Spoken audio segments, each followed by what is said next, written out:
Hermenéutica sagrada básica, el contexto es el que define todo.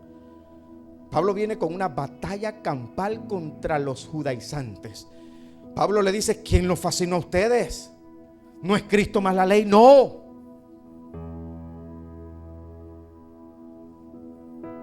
Reprendí a Pedro. Usted se ha hecho la pregunta: ¿por qué?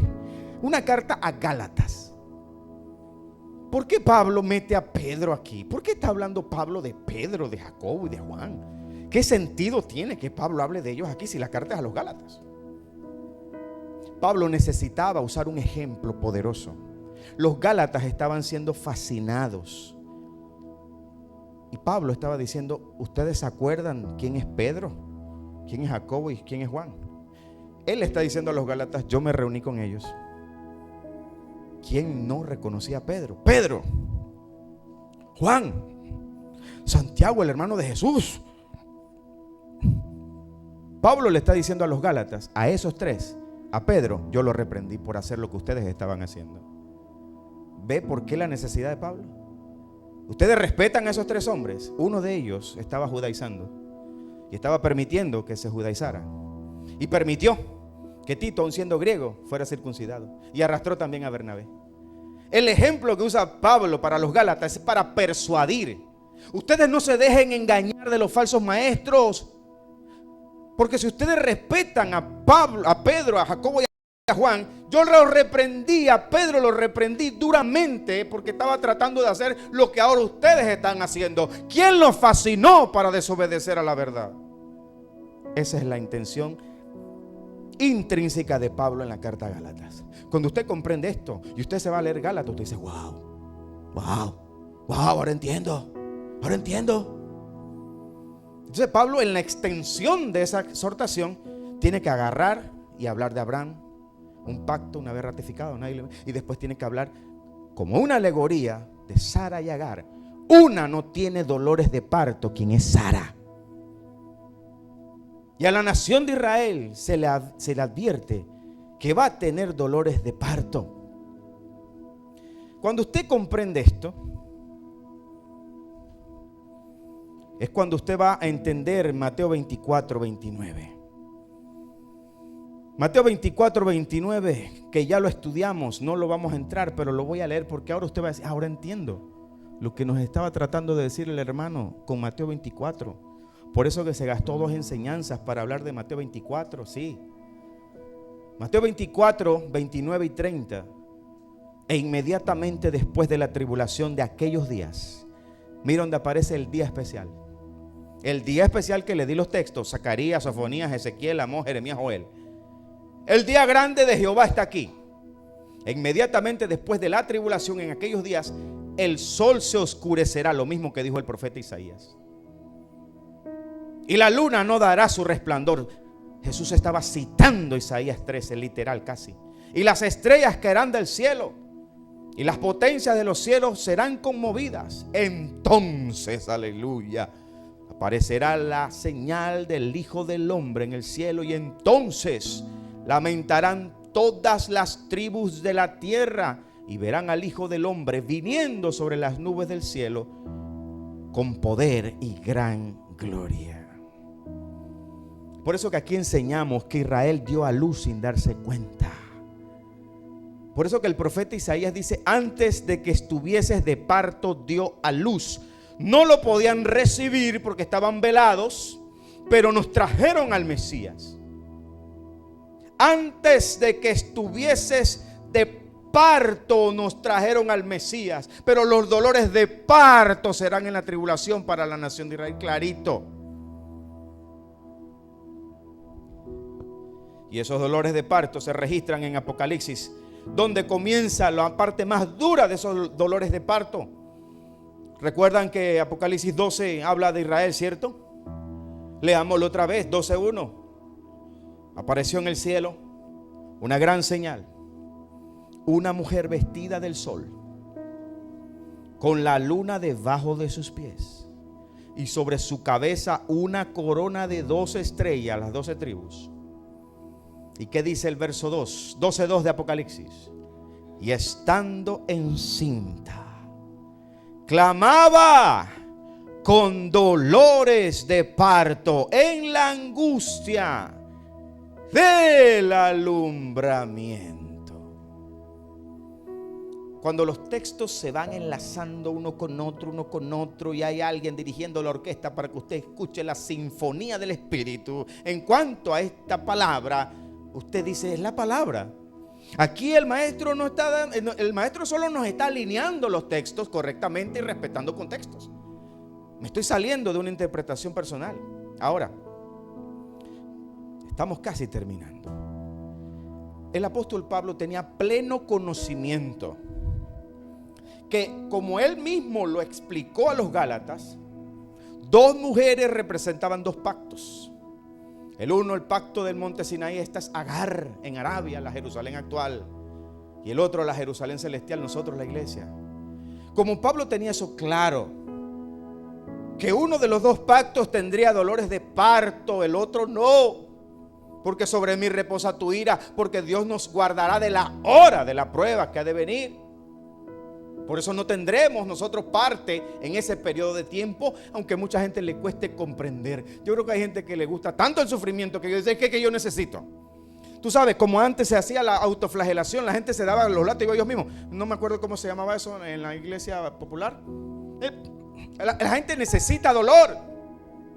La gente ve la iglesia como una manda que usted tiene que ir a pagar algo. Es gracia, es amor, fue redención, fue la paga absoluta. Por eso no te cabe en la cabeza, tanto amor no te cabe en la cabeza. No entiendes el amor tan grande que tiene nuestro Señor. No entiendes tanto amor. Tú sientes que hay que pagar algo. A veces llegas a un lugar y no todo es gratis, pero todo es gratis, sí. Pero la propina, aunque sea, no, ya la propina también te paga. Ay, la propina también. ¿Usted cómo se siente, hermano, cuando usted va a una cena, lo invitan? Buffet, come filet mignon y se llena y come todo lo que está en ese lugar. Y usted no sabe que es gratis. Y usted al final dice: no, ya la cuenta la pagaron. Pero yo comí tanto. Yo creo que yo solo me comí como $200. Y lo vamos a llevar a la casa gratis. ¿La casa también me lleva? Sí, va a la casa, va a ir gratis. Y alguien va a llegar a su casa y le va a sacar los gasecitos también. La gente no está acostumbrada a tanto amor. Así es con el evangelio.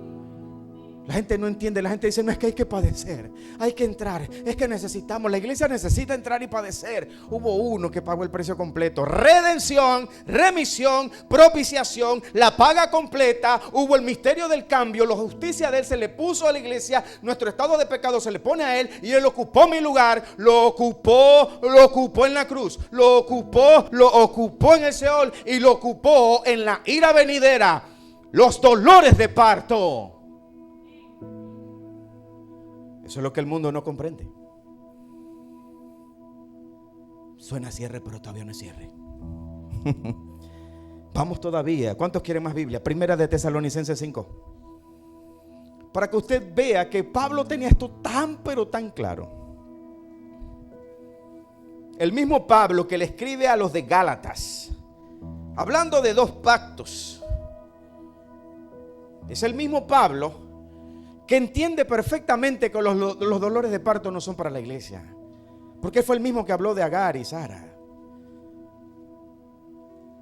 Primera de Tesalonicenses 5:1, después que Pablo habla del arrebatamiento en el capítulo 4, aquí se presenta una conjunción adversativa. Pablo está hablando del mismo evento, pero está hablando de otra circunstancia del evento. Es decir, los tesalonicenses deberían conocer estas cosas porque ya Pablo se las había enseñado. Verso 1 dice: pero acerca de los tiempos y de las ocasiones, no tenéis necesidad, hermanos, que yo os escriba. 2.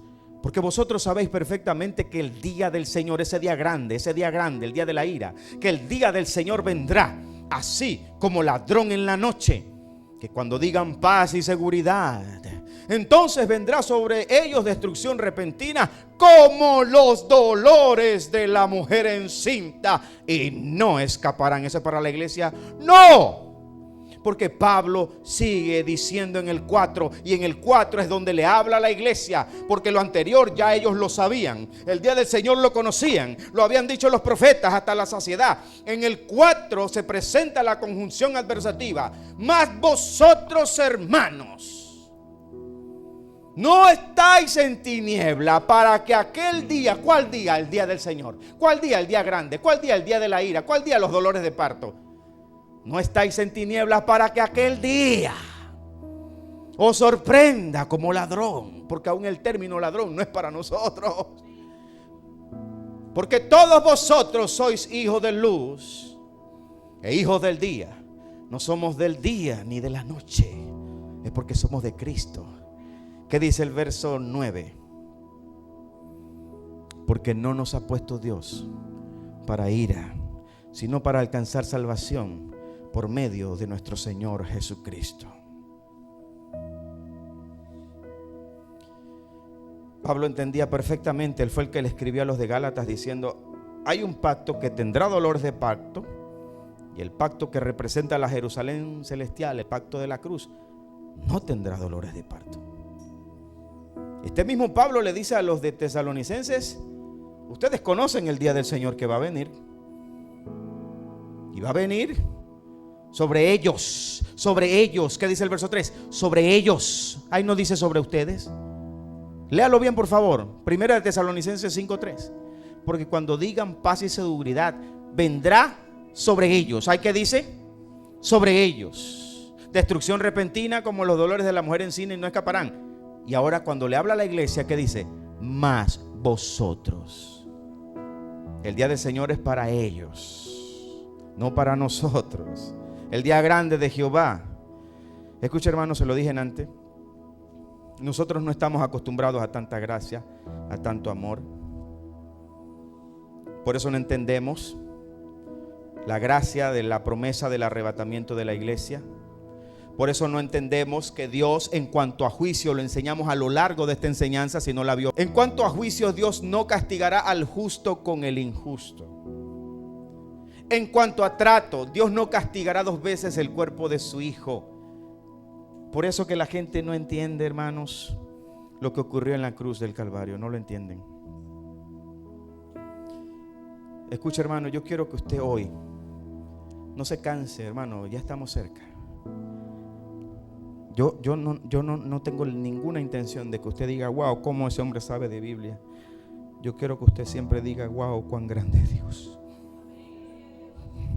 Cuán grande es Dios. Esto se tiene que revelar en el corazón del pueblo de Dios. Yo quiero que usted hoy, si usted tiene mucho tiempo que no lo lee, hoy lo lea conmigo para que lo entienda. Yo quiero que esto se le revele, hermano, por favor. Isaías 53, versos 3.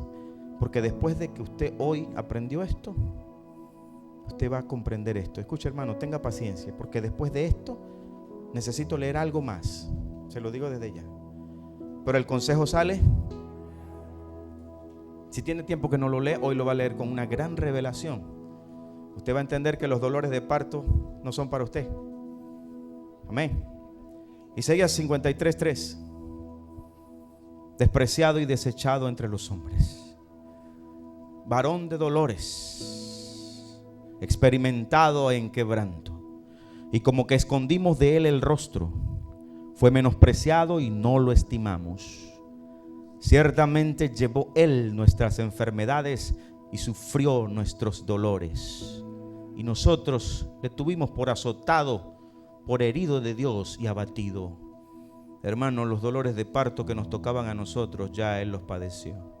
Verso 5. Mas él herido fue por nuestras rebeliones, molido por nuestros pecados. El castigo de nuestra paz fue sobre él, y por su llaga fuimos nosotros curados. Todos nosotros nos descarriamos como ovejas, cada cual se apartó por su camino, mas Jehová cargó en él el pecado de todos nosotros. Y angustiado él y afligido, no abrió su boca. Como cordero fue llevado al matadero, y como oveja delante de sus trasquiladores, enmudeció y no abrió su boca. Por cárcel y por juicio fue quitado, y su generación, ¿quién la contará? Porque fue cortado de la tierra de los vivientes, y por la rebelión de mi pueblo fue herido. Y se dispuso con los impíos su sepultura, mas con los ricos fue en su muerte, aunque nunca hizo maldad, ni hubo engaño en su boca. Con todo eso Jehová quiso quebrantarlo. Ahí están los dolores de parto que te tocaban a ti. Sujetándole a padecimiento. Cuando haya puesto su vida en expiación por el pecado, verá linaje, vivirá por largos días, y la voluntad de Jehová será en su mano prosperada. Verá el fruto de la aflicción de su alma y quedará satisfecho. Por su conocimiento justificará mi siervo justo a muchos, y eso te apuntaba a ti, y llevará las iniquidades de ellos. Propiciación. Póngame atención, hermano, escuche. Él dijo: sobre mí reposa tu ira. Escuche esto, hermano, por favor. En un supuesto negamos la posibilidad que la iglesia tenga que atravesar la ira. En un supuesto negado que la iglesia seamos también los que pasamos por dolores de parto. Escuche, por favor, hermano. El primero. Esto nunca va a pasar porque el Señor nunca le va a hacer eso al Padre. Escuche bien, hermano. Pero si eso fuera así, hágase la idea de que si eso fuera así y la iglesia, hágase la cuenta que el Padre está en su trono y el Hijo está a su diestra.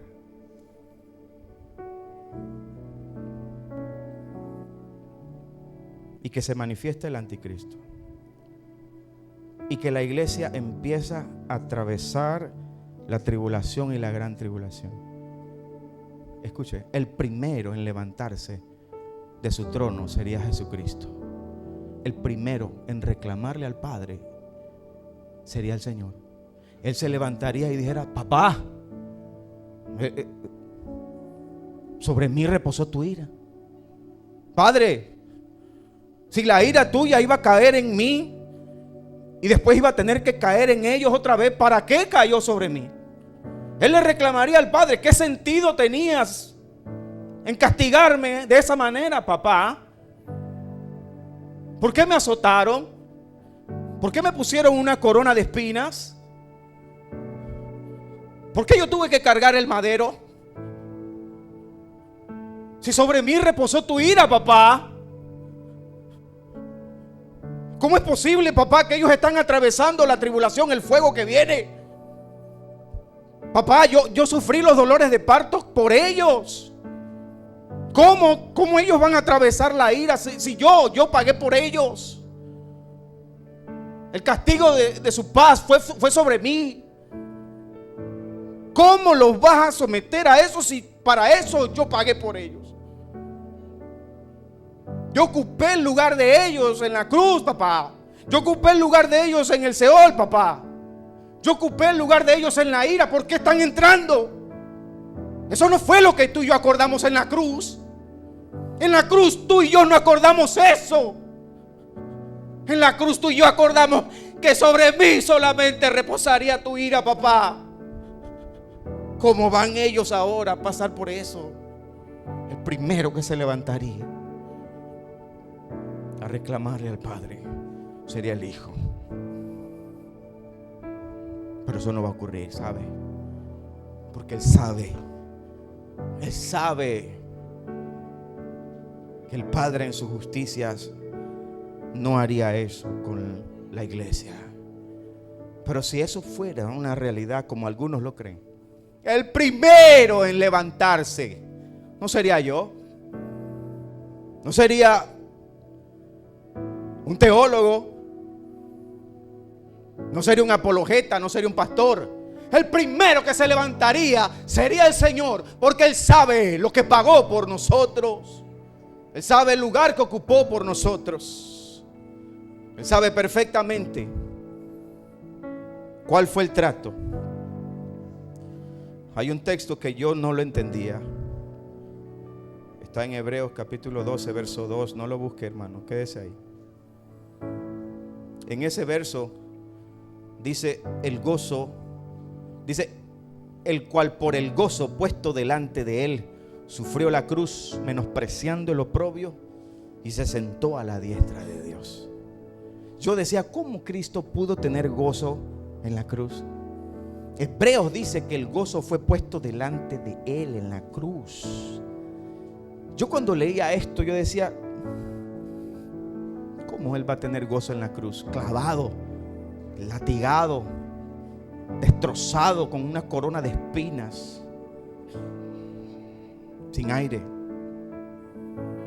¿Sabe por qué? ¿Sabe por qué Él puso el gozo delante de Él en la cruz?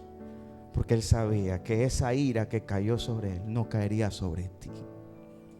La respuesta a por qué había gozo en los ojos del Señor en la cruz, no hay manera de imaginarse que alguien en esa condición tenga gozo. Y hubo gozo porque Él, pues,